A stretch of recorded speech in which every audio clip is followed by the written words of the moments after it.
হযরত শাহজালাল আন্তর্জাতিক বিমানবন্দরের কার্গো ভিলেজের আগুন এখনও পুরোপুরি নির্বাপিত হয়নি।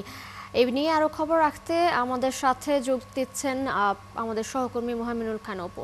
অপু, আপনি তো সেখানে রয়েছেন, জানাবেন যে আগুনের এই মুহূর্তের সবশেষ পরিস্থিতি কেমন, সেখানে কি কারণে আগুন লাগলো সে সম্পর্কে কিছু জানতে পেরেছেন কিনা, এবং এখনো পর্যন্ত যে পরিমাণ আগুনে ক্ষয়ক্ষতি হয়েছে তার পরিমাণ কেমন হতে পারে সে বিষয়ে কিছু জানতে পেরেছেন কিনা?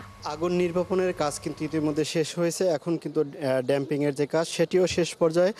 ফায়ার সার্ভিসের সদস্য যারা রয়েছেন তাদের সাথে কথা বলেছি, তারা বলছেন যে ড্যাম্পিংয়ের কাজ যেগুলো রয়েছে সেগুলো কিন্তু শেষ পর্যায়ে রয়েছে। তবে এখানে কিন্তু সেনা সদস্যরা রয়েছেন এবং ফায়ার সার্ভিসের কর্মীরা কিন্তু রয়েছেন, তবে ফায়ার সার্ভিসের কোনো ইউনিট কিন্তু এখানে নেই। আমি যদি পিছনে দেখাতে চাই যে ভিতরে কিন্তু ফায়ার সার্ভিসের কর্মী যারা রয়েছেন এবং সেনা সদস্য রয়েছেন, তারা কিন্তু সেনা সদস্য মূলত এখানে গেটের সামনে অবস্থান করছেন এবং ফায়ার সার্ভিসের কর্মী যারা রয়েছেন তারা ভিতরে কিন্তু ড্যাম্পিংয়ের যে কাজগুলো রয়েছে সেগুলো কিন্তু তারা করে যাচ্ছেন।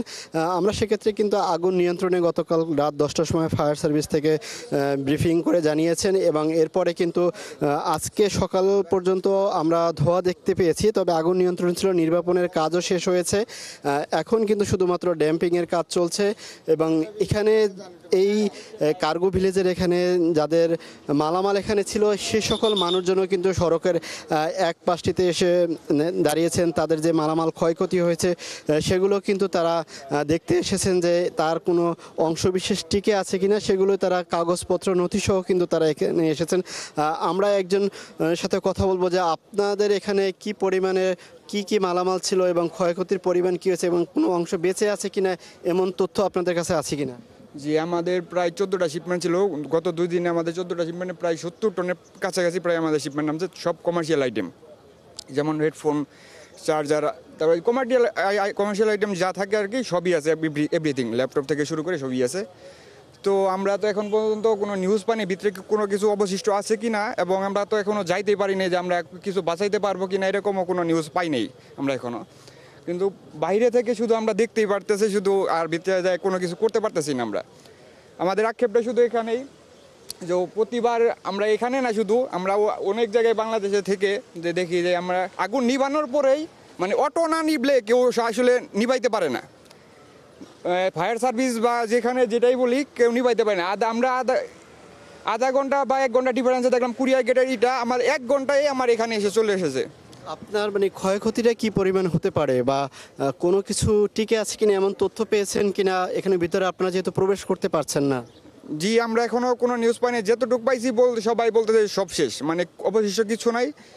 এখন শুধু আমাদের একটাই প্রত্যাশা, যদি সরকার থেকে আমাদের কোনো সহায়তা করে তাহলে হয়তো আমরা বেঁচে থাকতে পারবো, তা না হলে আমাদের যেমন অবস্থা আমরা পথে বসার অবস্থা। এখন আমাদের কোনো কাজ কাম থাকবে না, এবং কাজ কাম নেই, অল্প পুঁজির ব্যবসা করি হয়তো আমরা, হয়তো কারোর কাছে আরও কম পুঁজির ব্যবসা সবই শেষ হয়ে গেছে, অবশিষ্ট যা ছিল সব শেষ। মানে এখন আপনাকে দেখতে পাচ্ছেন যারা সামনে আমাদের এখানে অবস্থান করছেন তারা অনেকেই কিন্তু ব্যবসায়ী, তাদের এখানে মালামালগুলো কিন্তু বিভিন্ন দেশ থেকে যখন আমদানি করা হয় সেগুলো কিন্তু এই কার্গো ভিলেজের ভিতরে রাখা হয় এবং এখান থেকে কিন্তু তারা সাথে সাথেই কিন্তু নিয়ে যান না। এখানে ছাড়পত্র এবং আনুষ্ঠানিকতা শেষ করতে কিন্তু কয়েকদিন সময় লাগে। সেক্ষেত্রে কিন্তু আজকে অনেকে যারা এসেছেন আজকেই তাদের মালামালগুলো ছাড়পত্র নিয়ে যাওয়ার কথা ছিল, কিন্তু তাদের অধিকাংশ মালামালগুলোই কিন্তু আসলে কোনো কিছুই টিকে নেই এমনটি কিন্তু তারা বলছেন। এবং এই কার্গো ভিলেজের সামনে মানে ভিলেজটির সামনে যে খালি জায়গাটা ছিল সেখানে কিছু মালামাল ছিল, সেখানের কিছু মালামাল টিকে আছে এমনটা কিন্তু এখানে কয়েকজন ব্যবসায়ী বলেছেন, এবং অধিকাংশই মালামাল কিন্তু পুড়ে গেছে। তো এই ছিল কার্গো ভিলেজের সামনে থেকে সবশেষ খবর। অপু, ধন্যবাদ আপনাকে যুক্ত হওয়ার জন্য। আপনি সেখানে থাকুন, খোঁজখবর রাখতে থাকুন, নিশ্চয়ই পরবর্তী সংযোগে আমরা আবার আপনার সাথে যুক্ত হব। দর্শক, আমাদের সহকর্মী মোহামিনুল খান অপু যুক্ত ছিলেন হযরত শাহজালাল আন্তর্জাতিক বিমানবন্দরের কার্গো ভিলেজের সামনে থেকে।